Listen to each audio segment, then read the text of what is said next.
On February 14th, attorneys for Pam Smart will go before the New Hampshire Supreme Court and ask them to order the Executive Council to hold a hearing on her case for parole.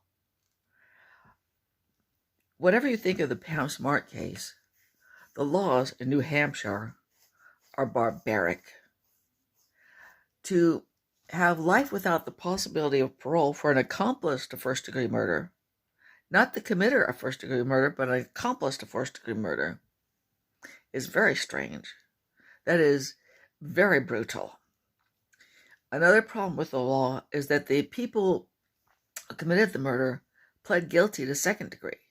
Now, if they committed a second-degree murder, how could anybody be an accomplice to a first-degree murder? There was no first-degree murder. There was a second-degree murder. And the New Hampshire Constitution says that the purpose of punishment is the rehabilitation, not the extermination of mankind. And basically, she has been sentenced to an extermination behind bars. The refusal of the council to even hear the case means she has been sentenced to take her last breath behind bars. I find this absolutely barbaric. Now, I'm not one of those who supports her because I'm convinced of her innocence. I believe that Pam Smart, guilty or innocent, was one of those people whose emotional maturity was delayed. And part of the reason it was delayed was that in high school, she was precocious. She acted like an adult in high school and basically didn't get the teen years out of her system. So when she was 21 years old, and that was only 2 years out of her own teen years, she was still emotionally a teenager, which is why her, her friends were high school kids.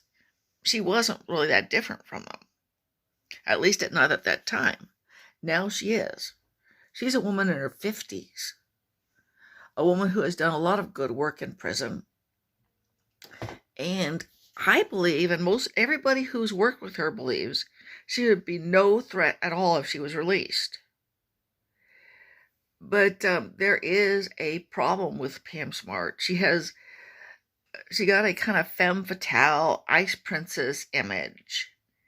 And that bias has basically led to the situation of nobody who has the power wanting to hear the case for parole. So, unless the New Hampshire Supreme Court orders the Executive Council to give her a hearing, she has been sentenced to extermination. A sentence that contrasts greatly with those of the actual murderers. Granted, they were a few years younger than she was, but the actual murderers were released over 10 years ago. She still languishes in prison. And New Hampshire, I think, should take a second look at its laws, because the laws are very, very brutal. They're worthy of really a third world country and not a modern American state. Hope you like hearing that. Bye.